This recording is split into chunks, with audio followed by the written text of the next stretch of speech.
السلام علیکم، welcome to my channel history of Pakistan. History of Pakistan میں میں آپ لوگوں کو جو پڑھانے جا رہا ہوں وہ ہے سر سید احمد خان۔ سر سید احمد خان اور ان کی تعلیمی خدمات میں آپ لوگوں کو پڑھاؤں گا، سیاسی خدمات، سماجی خدمات۔ تو ان کی یہ ویڈیو بہت لمبی ہونے کی وجہ سے میں آپ لوگوں کو اس کو شارٹ سے بیان کر دوں گا، یعنی سر سید احمد خان کی تعلیمی خدمات کو بیان کر لوں گا۔ اس سے پہلے میں سر سید احمد خان کی تعارف کرنے جا رہا ہوں۔ سر سید احمد خان 17 اکتوبر 1870 کو دہلی میں پیدا ہوئے۔ والد کا نام سید محمد تقی تھا۔ ابتدائی تعلیم والدہ و نانا سے انہوں نے حاصل کی۔ کلرک کی حیثیت سے ملازمت اختیار کی، جج کے عہدے تک وہ پہنچے۔ اس کے بعد سر سید احمد خان کی تعلیمی خدمات یا تحریک علی گڑھ بھی آپ کو بتا دوں کہ تحریک علی گڑھ کیا ہے۔ اس تحریک کی وجوہات بھی آپ کو بتا دوں کہ اس تحریک کی کون کون سی وجوہات تھی۔ 1857 کی جنگ آزادی میں ناکامی ہو چکی تھی، اس وجہ سے مسلمان بہت زیادہ مایوس ہو چکے تھے۔ انگریزوں نے اس بغاوت کا الزام صرف مسلمانوں پر لگا دیا تھا، جبکہ اس میں سارے شامل تھے۔ اس وقت ہندوستان کے سارے قومیں اس میں شامل تھے، لیکن انگریزوں نے صرف اور صرف مسلمانوں کو اس الزام کا نشانہ لگایا اور مسلمانوں پر یہ ٹاپا لگایا۔ مسلمانوں کو کھویا ہوا وقار بحال کرنے اور مقصد حیات کے تعین کے لیے جدوجہد کا آغاز کیا۔ انہوں نے مسلمانوں کے لیے، آپ لوگوں نے پڑھا ہوگا، مسلمانوں کے لیے کئی خدمات سر انجام دی تھی۔ اس جدوجہد میں تعلیمی پہلو بہت اہم اور واضح ہیں، یعنی اس وقت انہوں نے تعلیم کے لیے بہت جدوجہد کی اور یہی جدوجہد ان کی واضح اور پہلو ہے۔ تعلیمی مسلمانوں کے لیے زندگی اور موت کا مسئلہ ہے۔ تعلیم مسلمانوں کے لیے ایک زندگی ایک موت کا مسئلہ بھی ہے۔ تعلیمی خدمات آپ کو بتا دیں کہ سر سید احمد خان نے کون سی تعلیمی خدمات سر انجام دی۔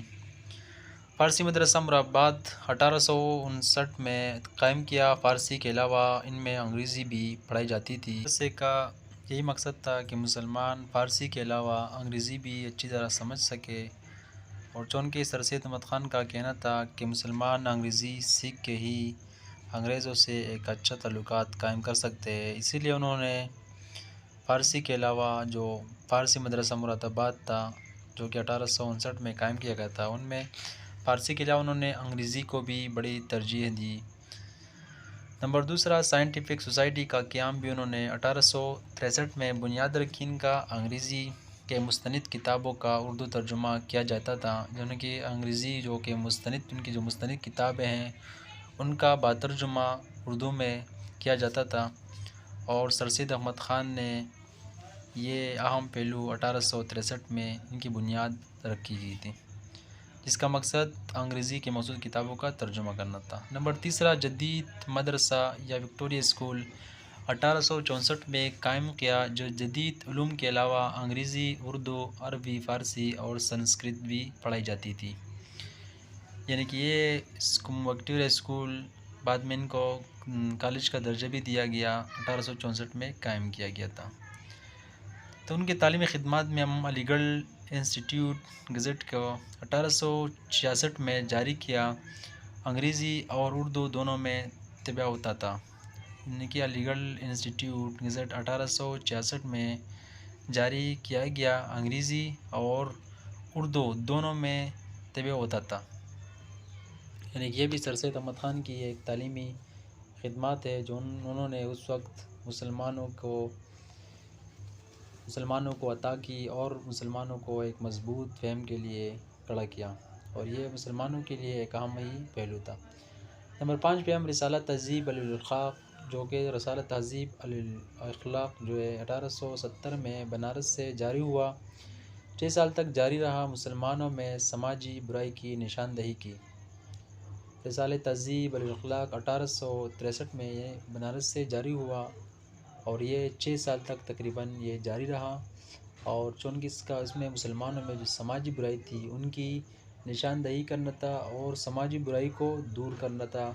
سر سید احمد خان کی یہی مقصد تھا کہ مسلمان اس وقت جو سماج میں ان کی برائی ہیں، جو سماج میں جن برائی سے مسلمان گزرے ہیں، ان کی نشاندہی کرے اور مسلمانوں کو ایک مضبوط قوم بنائے۔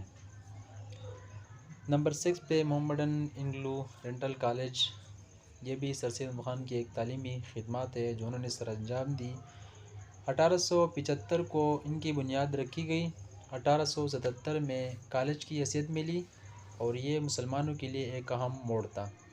1875 کی ان کی بنیاد رکھی گئی اور پھر 1877 یعنی 2 سال بعد ان کو کالج کی حیثیت مل گئی، اور یہ مسلمانوں کے لیے ایک اہم موڑ تھا کیونکہ یہ مسلمان کو اس وقت جدید علوم سیکھنا تھا، اور سید احمد خان کا مقصد تھا کہ مسلمان جدید علوم سیکھ کے آگے بڑھ سکتے اور یہ انگریز سے اچھے تعلقات قائم کر سکے، اور ان کے درمیان جو کہ اس وقت جو مسلمانوں اور انگریزوں کے درمیان ایک غلط فہمی تھا ان کو دور کرنا تھا۔ سر سید احمد خان کی یہی مقصد تھا کہ ان کے درمیان جو غلط فہمیوں سے، چونکہ انگریز سمجھ رہے کہ اس فہم کا ذمہ دار صرف مسلمان ہے، ان کو یہ ثابت کرنا تھا اور مسلمانوں کو اس بات کا یقین دہانی کرنا تھا کہ مسلمان انگریزوں سے اچھے تعلقات قائم کر کے ہی آگے بڑھ سکتے ہیں۔